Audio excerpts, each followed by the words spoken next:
사랑하는 형제자매 여러분, 그리고 진리를 찾는 모든 분들께 오늘 우리는 삶의 여정에서 피할 수 없는 눈물이라는 주제에 대해 함께 묵상하고자 합니다.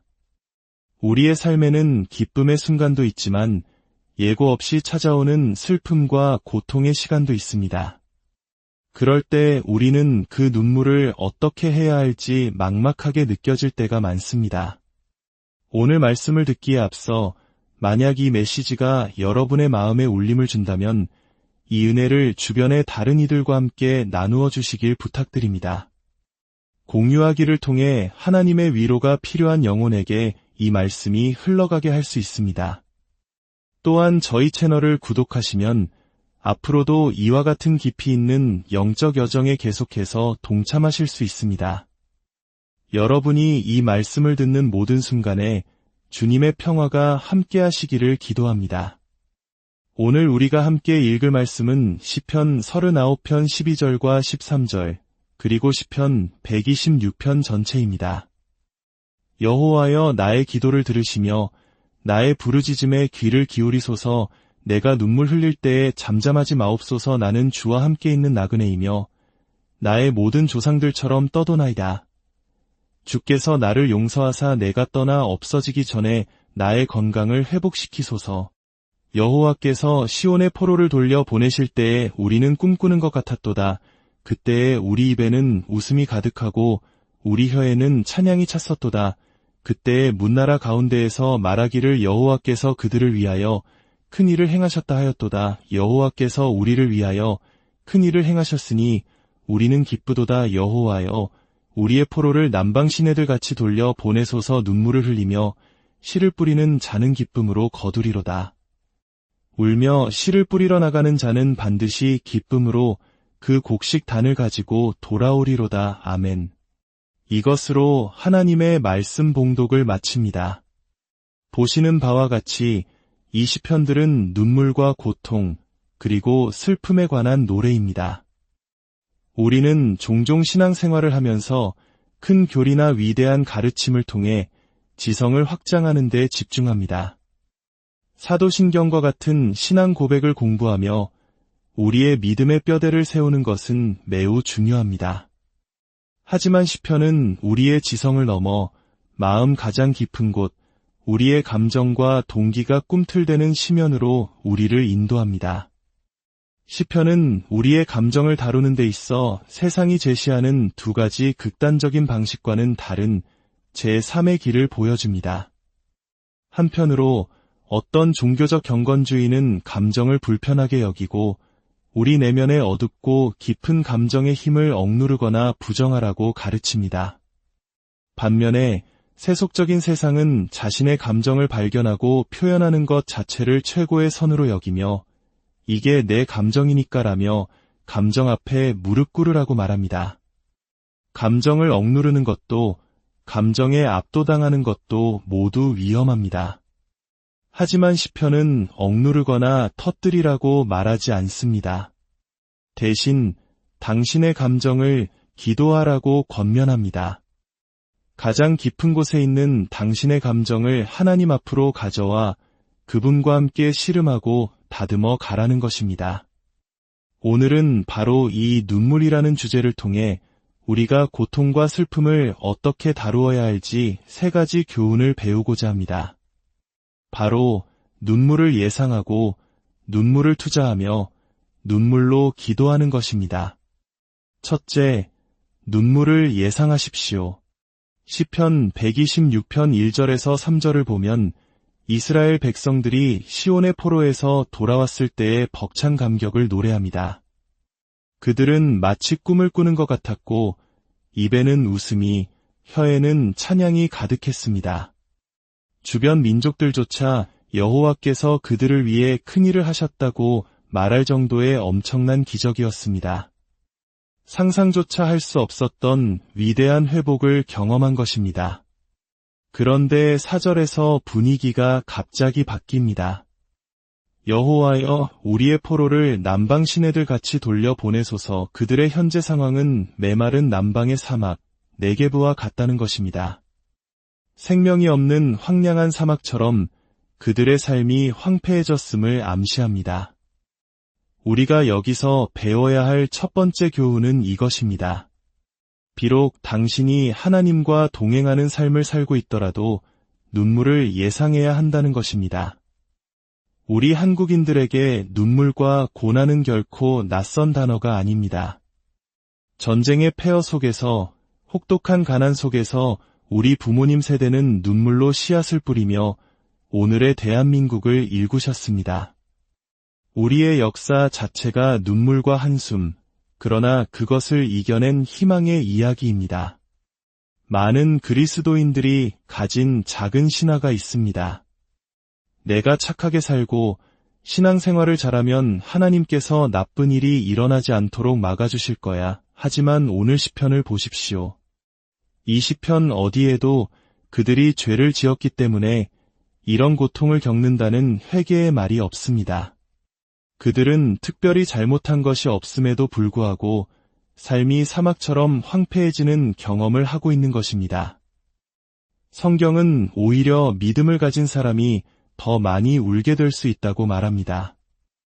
에스겔서에서 하나님은 내가 그들의 몸에서 돌 같은 마음을 제거하고 살처럼 부드러운 마음을 주겠다고 약속하십니다. 복음이 우리의 마음을 변화시킬 때 돌처럼 굳었던 마음이 부드러운 살처럼 변합니다. 더 예민해지고 더 상처받기 쉬워집니다. 이전에는 무시하고 지나쳤던 세상의 악과 고통, 그리고 그 고통받는 이웃들의 아픔이 내 아픔처럼 느껴지기 시작합니다. 그들의 아픔에 공감하며 함께 울게 되는 것입니다. 이 세상에 오셨던 단 한 분의 완벽한 인간, 예수 그리스도를 생각해 보십시오. 성경은 그를 간고를 많이 겪었으며 질고를 아는 자, 즉 슬픔의 사람이었다고 묘사합니다. 그분은 항상 우셨습니다. 만약 우리가 그리스도를 닮기 원한다면 어떻게 고난 없는 삶을 기대할 수 있겠습니까? 눈물을 예상해야 하는 이유는 또 있습니다. 만약 당신이 눈물을 예상하지 않는다면 당신은 언제나 한 가지가 아닌 두 가지 문제로 울게 될 것입니다. 당신을 슬프게 하는 그 사건 때문에 울고 또 슬퍼하고 있는 자기 자신 때문에 울게 됩니다. 왜 나에게 이런 일이? 나는 신앙생활 잘하고 있었는데 하나님은 이걸 허락하시는 거지? 나는 울어서는 안 되는데 이렇게 되면 당신은 문제 자체와 씨름하는 동시에 그 문제에 대한 반응과도 싸워야 하는 이중의 짐을 지게 됩니다. 우리는 한 번에 하나의 짐만으로도 벅찹니다. 그러니 먼저 기대를 조정하십시오. 인생에는 눈물이 있다는 것을 받아들이십시오. 둘째, 당신의 눈물을 투자하십시오. 시편 126편 5절과 6절은 놀라운 비유를 제시합니다. 눈물을 흘리며 씨를 뿌리는 자는 기쁨으로 거두리로다. 울며 씨를 뿌리러 나가는 자는 반드시 기쁨으로 그 곡식단을 가지고 돌아오리로다.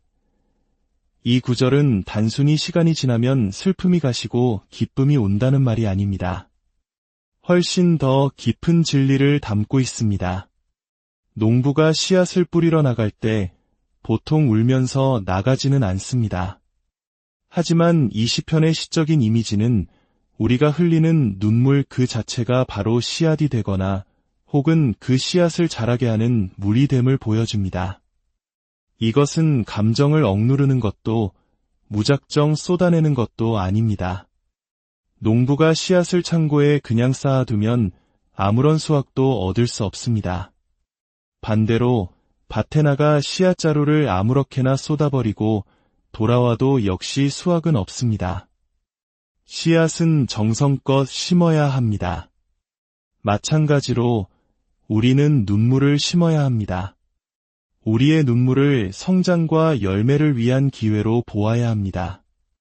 오래전 읽었던 한 책의 제목이 떠오릅니다.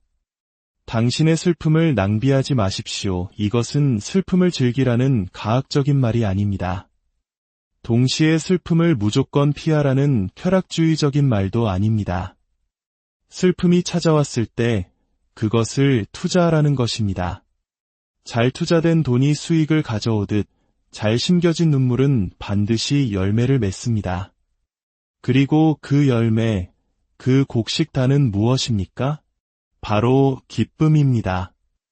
이것은 우리의 일반적인 생각을 뛰어넘는 놀라운 약속입니다. 눈물이 단순히 기쁨에게 자리를 내어주는 것이 아니라 눈물이 기쁨을 생산한다는 것입니다. 눈물을 통해 기쁨이 태어납니다. 고린도후서 4장 17절에서 사도 바울이 말한 것과 같습니다. 우리가 잠시 받는 환난에 경한 것이 지극히 크고 영원한 영광에 중한 것을 우리에게 이루게 함이니, 여기서 이루게 한다는 것은 생산한다, 만들어낸다는 의미입니다. 우리의 환난이 영광을 만들어내고 있는 것입니다. 성경이 말하는 진정한 기쁨, 우리에게 꼭 필요한 깊은 기쁨은 바로 눈물을 통과하여 얻어지는 기쁨입니다. 눈물을 피해서 얻는 얕은 기쁨은 우리를 변화시키지 못합니다. 그러나 눈물을 통과하며 얻는 기쁨은 우리 존재 자체를 바꾸어 놓습니다. 셋째, 당신의 눈물로 기도하십시오. 그렇다면 어떻게 우리의 눈물을 심고 투자할 수 있을까요? 바로 기도를 통해서입니다. 시편의 모든 탄식시들은 뜨거운 감정이 담긴 기도입니다. 그들은 자신의 눈물을 가지고 하나님께 나아갔고, 바로 그 과정에서 눈물과 눈물을 흘리는 사람 모두가 변화되었습니다. 당신의 눈물을 기도로 심기 위해 우리는 3가지를 붙들어야 합니다. 하나님의 은혜에 대한 깨달음, 십자가에 대한 비전, 그리고 영광에 대한 확신입니다. 먼저 하나님의 은혜를 깨달아야 합니다. 하나님은 당신의 눈물을 이해하십니다. 당신의 마음을 그분께 쏟아놓는 것은 안전합니다. 시편 39편은 이것을 가장 극적으로 보여줍니다. 다윗은 기도의 마지막에 이렇게 외칩니다. 주께서 나를 용서하사 내가 떠나 없어지기 전에 나를 그냥 내버려 두소서. 신학적으로 보면 이것은 완전히 틀린 기도입니다. 하나님의 얼굴을 구해야 할 사람이 당신의 얼굴을 나에게서 돌리라고 외치고 있습니다. 처음 이 구절을 읽었을 때 저는 큰 혼란에 빠졌습니다. 어떻게 이런 기도가 성경에 기록될 수 있는가? 이것은 오류가 아닌가? 그러나 한 주석가의 글을 통해 깊은 깨달음과 위로를 얻었습니다. 성경에 이러한 기도가 존재한다는 사실 자체가 하나님께서 우리를 얼마나 깊이 이해하시는지를 보여주는 증거이다. 하나님은 우리가 절망에 빠졌을 때 어떻게 말하는지 아신다. 하나님은 우리의 감정이 이성을 압도할 때 우리가 절망적인 말을, 심지어 틀린 말을 내뱉는다는 것을 이해하십니다. 그리고 그분은 그런 감정조차도 내 앞에서 쏟아내는 것이 안전하다고 말씀하시며 시편 39편을 성경에 넣어두신 것입니다. 당신의 가장 깊은 분노와 눈물은 억누르거나 친구나 상담사에게만 털어놓을 것이 아니라 궁극적으로는 가공되지 않은 날 것 그대로 하나님의 임재 앞에 가져가야 합니다. 그분은 은혜의 하나님이시기에 당신의 절망을 이해하십니다. 다음으로 십자가를 바라보아야 합니다. 하나님은 어떻게 우리의 절망적인 부르짖음을 그토록 잘 이해하실 수 있을까요? 그분 자신이 이 땅에 오셔서 슬픔의 사람이 되셨기 때문입니다. 겟세마네 동산에서 내 마음이 심히 고민하여 죽게 되었다고 기도하시며 그 슬픔이 자신을 죽일 것 같다고 느끼셨기 때문입니다. 그리고 마침내 십자가 위에서 나의 하나님, 어찌하여 나를 버리셨나이까? 라는 처절한 버림받음의 외침을 토해내셨기 때문입니다. 하나님은 하늘이 닫히는 경험이 어떤 것인지 아십니다. 예수 그리스도께서 우리가 받아야 할 완전한 버림받음을 대신 받으셨습니다. 그분이 하나님의 얼굴이 돌려지는 고통을 겪으셨기에 우리가 하나님, 당신의 얼굴을 돌리소서 라고 어리석게 외칠 때에도 하나님은 우리에게 다가오실 수 있는 것입니다. 우리가 눈물 흘릴 때 십자가를 바라보면 우리의 눈물의 성격이 바뀝니다. 내가 벌받고 있나 하는 불필요한 죄책감이 사라집니다. 예수님께서 이미 내 죄를 위해 벌받으셨기 때문입니다. 왜 나만 이런 고통을 하는 자기 연민이 사라집니다. 나를 위해 고통받으신 그분의 사랑 앞에서 나의 고통을 인내할 힘을 얻기 때문입니다. 하나님은 대체 뭘 하고 계신 거지? 하는 조급함이 사라집니다. 십자가는 당시 사람들에게는 완전한 실패와 저주로 보였지만 실은 인류 역사상 가장 위대한 지혜와 구원의 사건이었음을 기억하기 때문입니다. 십자가의 비전 속에 당신의 눈물을 심을 때 불필요한 죄책감과 자기 연민, 조급함은 걸러지고 당신은 더욱 그리스도를 닮아가게 될 것입니다. 마지막으로 영광의 확신 속에 눈물을 심어야 합니다. 시편 126편은 반드시 기쁨으로 그 곡식단을 가지고 돌아오리로다 라고 선포합니다. 돌아올지도 모른다가 아니라 반드시 돌아온다는 약속입니다. 유진 피터슨 목사님은 이렇게 말했습니다. 모든 진정한 기도는 충분히 추구되기만 한다면 결국 찬양이 된다. 그 시작이 아무리 절망적이었고 그 과정이 아무리 분노와 두려움으로 가득했더라도 그 끝은 언제나 찬양이다. 그 여정은 평생이 걸릴 수도 있습니다.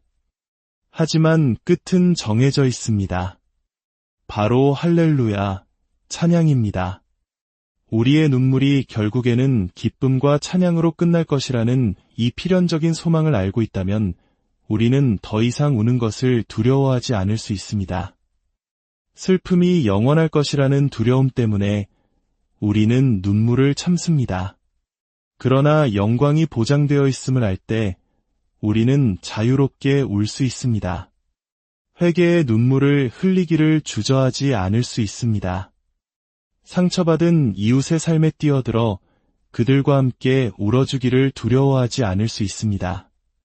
당신은 울 수 있을 만큼 충분히 행복하십니까?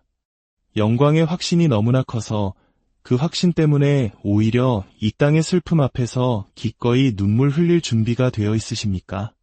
만약 그렇다면 당신이 회개하며 흘리는 눈물, 이웃을 섬기며 흘리는 눈물, 사랑하는 이들과 관계하며 흘리는 그 모든 눈물은 당신의 마음과 당신 주변 사람들을 위한 풍성한 기쁨의 수확을 가져올 것입니다. 함께 기도하겠습니다. 사랑의 아버지 하나님, 우리가 울 수 있을 만큼 충분히 행복한 자들이 되게 하여 주시옵소서. 우리의 눈물을 어떻게 심어야 할지 알게 하시고 은혜의 깨달음과 십자가의 비전과 영광의 확신 속에서 우리의 눈물이 기쁨의 열매를 맺게 하여 주시옵소서. 이 모든 말씀 우리를 위해 눈물 흘리신 구주 예수 그리스도의 이름으로 기도드립니다.